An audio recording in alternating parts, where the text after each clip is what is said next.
ومن اراد الآخرۃ وسعى لها سعیہا، آیت نمبر 19، اور جو آخرت کا ارادہ کرتا ہے اور اس کے لیے کوشش کرتا ہے جیسی کوشش اس کے لیے کرنی چاہیے، وَهُوَ مُؤْمِن، اور وہ ساتھ میں ایمان والا بھی ہے، فَأُولَٰئِكَ كَانَ سَعْيُهُمْ مَشْكُورًا، تو ایسے لوگوں کی کوشش کی قدردانی کی جائے گی۔ 4 باتیں، آخرت کی نیت کریں، آخرت کے لیے کوشش کریں، کوشش ویسی کریں جیسی کرنے کا حق ہے، اور اپنے ایمان کو مضبوط بنائیں۔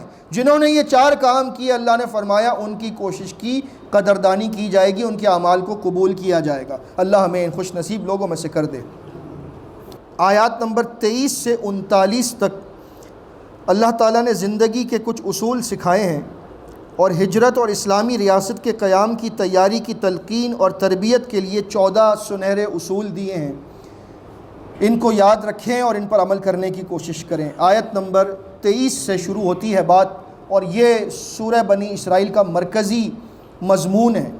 وَقَضَىٰ رَبُّكَ أَلَّا تَعْبُدُوا إِلَّا إِيَّاهُ، تمہارے رب نے فیصلہ کر دیا ہے کہ تم عبادت نہیں کرو گے کسی کی سوائے اس کے، وَبِالْوَالِدَيْنِ إِحْسَانًا، اور ماں باپ کے ساتھ حسن سلوک کرو گے۔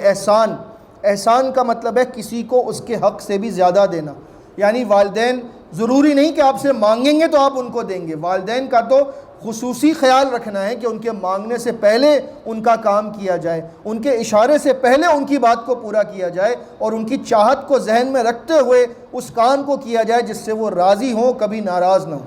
یہ ان کے ساتھ احسان ہے۔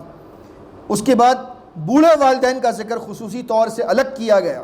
اما یبلغن عندک الکبر احدہما او کلاہما، پھر یہ یاد رکھنا کہ اگر وہ دونوں یا دونوں میں سے کوئی ایک تمہارے سامنے بڑھاپے کی عمر کو پہنچ جائیں، فلا تقل لہما اف ولا تنہرہما، تو ان سے کبھی اف یعنی ہو تک نہ کہنا۔ ایک ایسا لفظ ہے جو فرسٹریشن کے وقت میں آدمی کہتا ہے، اف کیا بار بار ایک ہی بات، اف کیا یہ بار بار ایک ہی بات پوچھتے ہیں آپ۔ اگر باپ اپنے بیٹے سے بڑھاپے میں کوئی سوال کر لے، باپ بوڑھا ہے بیٹا جوان ہے، اور وہ سوال 3 یا 4 مرتبہ کر دے تو بیٹا اکتا جاتا ہے، لیکن یاد نہیں اس کو کہ آج سے 40-50 سال پہلے میں نے اپنے باپ سے، جب میں چھوٹا تھا اور میرا والد جوان تھا، تو میں نے اس سے بھی زیادہ ایک ہی سوال کیا تھا، ابا یہ جو درخت کے اوپر پرندہ بیٹھا ہے یہ کیا ہے؟ بیٹا یہ کوا ہے۔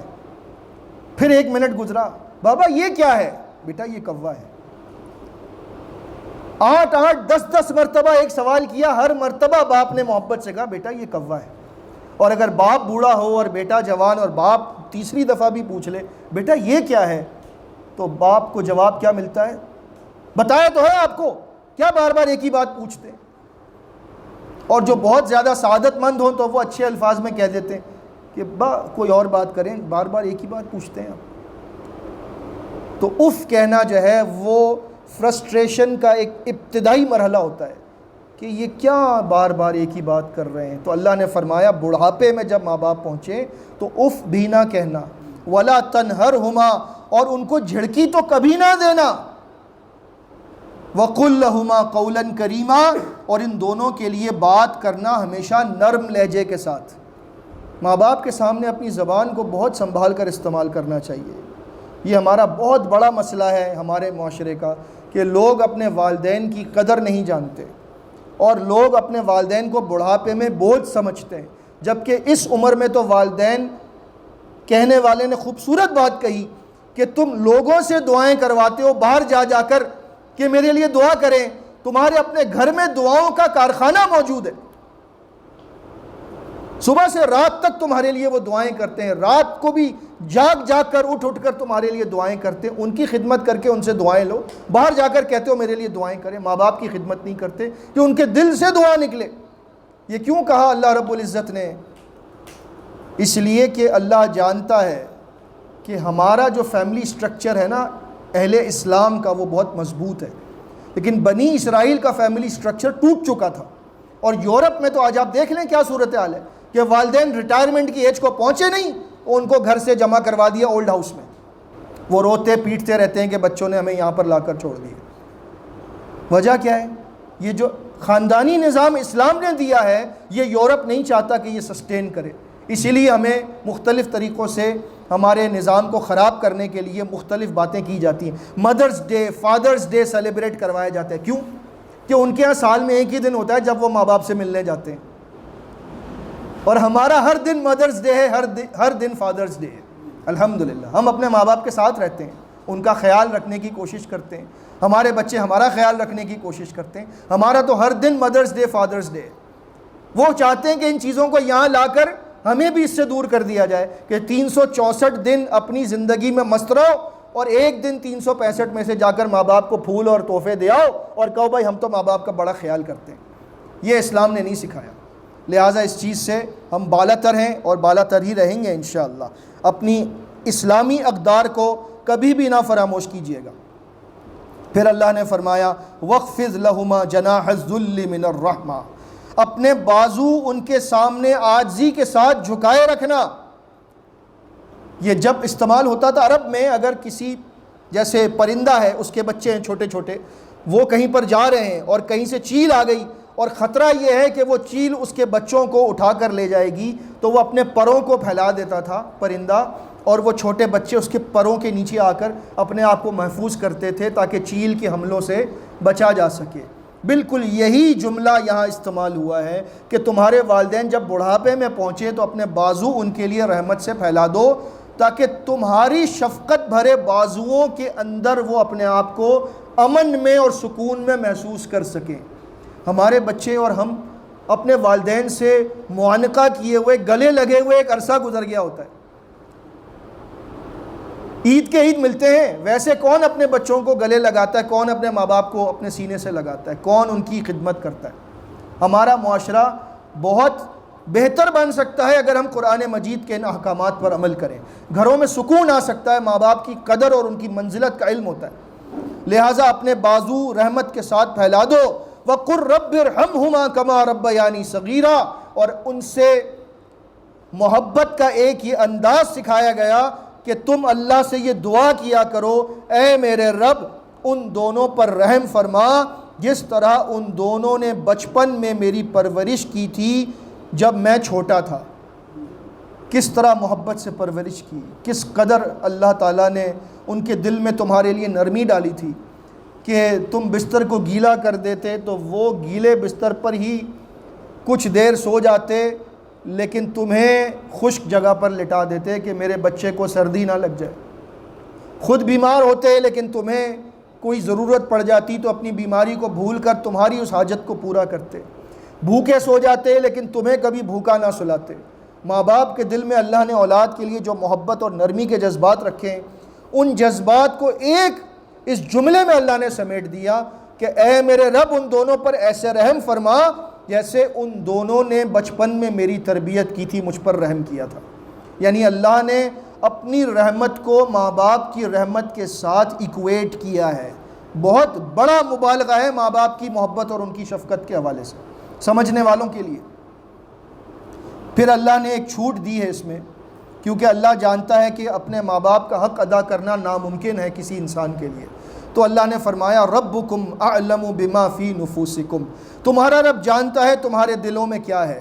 یعنی کبھی انسان اپنی بیوی کی وجہ سے مجبور ہو جاتا ہے، ماں باپ سے کچھ کہہ دیا، یا کبھی اپنے بچوں کی وجہ سے کوئی بات ہو گئی، یا کبھی اپنی ذات کی وجہ سے کوئی ان سے بات ایسی بن گئی جو بات مناسب نہیں تھی. بعد میں احساس ہوا کہ کیا میں نے اپنی ماں سے، میں نے اپنے باپ سے اس طرح بات کر لی، اب اللہ مجھے کبھی معاف نہیں کرے گا. تو اللہ نے فرمایا کہ نہیں، ان تکونوا صالحین، اگر تمہاری روش نیکی پر چلنے کی ہے اور تم سے کوئی خطا ہو جائے فَإِنَّهُ كَانَ لِلْأَوَّابِينَ غَفُورًا، تو وہ رجوع کرنے والوں کو بہت معاف کرنے والا ہے. یعنی فوراً رجوع کر لو، ماں باپ سے معافی مانگ لو، فوراً رجوع کر لو، اللہ سے معافی مانگ لو، یا اللہ مجھ سے خطا ہو گئی، اور اپنے ماں باپ سے کہو کہ مجھے معاف کر دیجئے، میں نے جذبات میں کچھ کہہ دیا تھا، مجھے معاف کر دیجئے. آپ نے معاف نہیں کیا تو اللہ بھی مجھے معاف نہیں کرے گا. یہ جذبات ہونے چاہیے ماں باپ کے لیے. اس کے بعد اللہ نے یہ دھیرے دھیرے اب سیڑھی سے بندہ نیچے اتر رہا ہے. سب سے پہلے ماں باپ کو رکھا ہے اللہ نے اپنی عبادت کے بعد. اس کے بعد نمبر آتا ہے اور تم حق دو قریبی رشتہ داروں کو ان کا، اور مسکین کو، اور مسافر کو، اور فضول خرچی نہ کرنا بہت زیادہ. بے شک یہ یاد رکھنا کہ فضول خرچی کرنے والے تو شیطان کے بھائی بند ہیں، اور شیطان اپنے رب کا بہت بڑا ناشکرا ہے۔ اس ربط کو سمجھنے کی کوشش کریں۔ جو بندہ فضول خرچ ہوتا ہے وہ شکر گزار بہت کم ہوتا ہے، کیونکہ اس کو مال اللہ نے بہت دیا ہوتا ہے، تو اس کے سامنے طرح طرح کی نعمتیں ہوتی ہیں۔ اگر اس کو کھانے کو وہ چیز مل جائے جو کسی غریب آدمی کے گھر میں ہفتے میں ایک بار پکتی ہے، تو وہ مالدار کہے گا، ہیں یہ کیا پکایا ہے، یہ کیا دے رہے ہو، مجھے تو یہ کھانا ہے۔ یعنی جس کے پاس فراوانی ہوتی ہے اور وہ فضول خرچ ہوتا ہے، اس میں شکر گزاری کی صفت ختم ہو جاتی ہے۔ اس کے بعد اللہ نے خرچ کرنے کے حوالے سے بتایا کہ اگر تمہارے پاس کچھ مال نہ ہو، یا اتنا نہ ہو کہ تم قریبی رشتہ داروں کو دے سکو، یا مسکین کو دے سکو، یا مسافر کو دے سکو، تو اتنا یاد رکھو کہ اگر تمہیں ان سے اعراض کرنا پڑ جائے تو پھر اس وقت رحمت کی بات کرو، نرمی کی بات کرو، اور اللہ سے امید رکھو کہ اللہ مجھے عطا کرے گا تو میں ان کو دوں گا۔ اس نیت کے ساتھ محنت اور کوشش کرو کہ تم دوسرے گھرانوں کے لیے معاشی طور پر امداد کا باعث بن سکو۔ کاروباری آدمی، نوکری پیشہ آدمی اگر یہ نیت کر لے کہ میں اس لیے کاروبار میں محنت کر رہا ہوں، میں اس لیے نوکری اچھی چاہتا ہوں تاکہ میرے ذریعے اللہ دوسرے گھرانوں میں رزق پہنچائے، لوگوں کے گھروں میں اللہ کھانے پینے کا سامان میرے ذریعے پہنچا دے، تو یقین جانیے کاروبار میں بھی برکت ہوگی، نوکری میں بھی برکت ہوگی۔ لیکن اگر ہم اپنا ہی سوچتے رہیں کہ بس میں اس لیے کارخانہ لگا لوں، میں اس لیے نوکری اچھی تلاش کر لوں تاکہ بس میں، میرے بیوی بچے، بس یہی میری کل کائنات ہے، بس اس میں میرا گزارا اچھا ہوتا رہے، نہیں، یہ چھوٹی سوچ ہے۔ سوچ کو بڑا کریں۔ معاشرے میں آپ جو کمزور لوگ ہیں ان کی مدد کا سوچیں، اللہ آپ کو بہت عطا کرے گا، کیونکہ تمہیں رزق دیا جاتا ہے تمہارے کمزوروں کی وجہ سے۔ اپنے ہاتھ کو اپنی گردن کے ساتھ بخل کرتے ہوئے نہ باندھو، اور نہ ہی اپنے ہاتھ کو اتنا زیادہ کھول دو کہ بعد میں تمہیں ملامت زدہ ہو کر بیٹھنا پڑے کہ جب اپنے لیے بھی پیسہ ہاتھ میں خرچ کرنے کے لیے نہ ہو۔ یعنی اتنا بھی زیادہ خرچ نہ کرو کہ ہاتھ میں کچھ نہ بچے، اور ایسے ہاتھ باندھ بھی نہ لو کہ کوئی مانگنے والا آئے تو سب کو انکار کر دو، تو لہٰذا میانہ روی اختیار کرو۔ بے شک تمہارا رب رزق کو کشادہ کرتا ہے جس کے لیے چاہتا ہے، اور تنگ کرتا ہے جس کے لیے چاہتا ہے۔ وہ اپنے بندوں سے خبردار ہے اور وہ دیکھنے والا ہے۔ اپنی اولاد کو مفلسی کے ڈر سے قتل نہ کرو، ہم انہیں بھی رزق دیتے ہیں تمہیں بھی دیں گے، ان کا قتل بہت بڑا گناہ ہے۔ زنا کے قریب بھی نہ جانا، وہ بڑی بے حیائی اور بہت ہی زیادہ برا راستہ ہے۔ اور کسی نفس کو قتل نہ کرنا جس کو اللہ نے قتل کرنا حرام قرار دیا ہے۔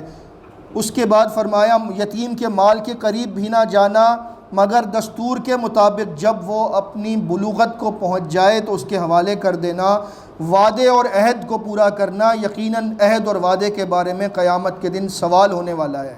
اور تم پورا کرنا ماپ کو، جب تم ماپ کر کسی کو دو، اور تم تولو تو سیدھی ترازو کے ساتھ تولنا، یہ بہت ہی بہتر ہے اور انجام کے لحاظ سے بہت خوبصورت بات ہے۔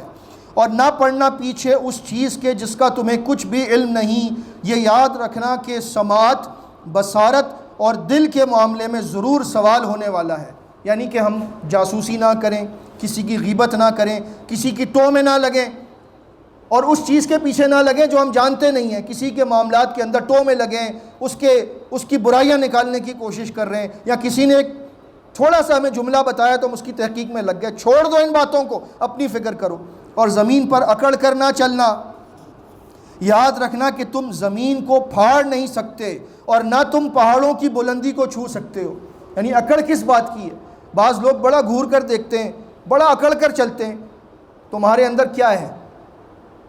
اللہ رب العزت ایک پل کے اندر تمہاری ساری طاقت کو ختم کر سکتا ہے، تو انسان کو اکڑنا نہیں چاہیے۔ اور نہ تم اتنے لمبے چوڑے ہو سکتے ہو کہ پہاڑ کو چھو لو، نہ تم اتنا زیادہ تمہاری آنکھوں میں اثر ہو سکتا ہے کہ تم زمین کو دیکھو تو زمین پھٹ جائے۔ تو اکڑ اور غرور کس بات کا؟ لہٰذا انسان کو اللہ نے یہ بتایا کہ اپنے پاؤں زمین پر رکھو اور اپنی حیثیت کو یاد رکھو، میرے سامنے تم کچھ بھی نہیں ہو۔ پھر فرمایا کہ یہ ہیں حکمت کی باتیں جو ہم نے وحی کی ہیں آپ کی طرف، اللہ کے ساتھ کسی الہ کو نہ پکارنا ورنہ پھر تم جہنم میں ملامت زدہ دھتکارے ہوئے بنا کر ڈال دیے جاؤ گے۔ پھر مشرکین مکہ کی کچھ اعتراضات ہیں اور ان کے جوابات ہیں، بہرحال ہم اس کو سمیٹتے ہیں انشاءاللہ، وقت ہو چکا ہے۔ وہی بات جو پہلے سورہ نحل میں آ چکی ہے کہ کیا تمہارے رب نے تمہارے لیے بیٹوں کو چنا اور اپنے لیے فرشتوں میں سے بیٹیاں چن لی؟ یہ تم بہت ہی بری بات کہتے ہو، بہت بڑی بات ہے جو تم نے کہہ دی۔ اور ہم نے قرآن میں تحقیق پھیر پھیر کر بیان کر دیا ہے تمام باتوں کو، تاکہ لوگ نصیحت حاصل کریں، لیکن اس سے تو ان کی نفرت میں ہی اضافہ ہو رہا ہے۔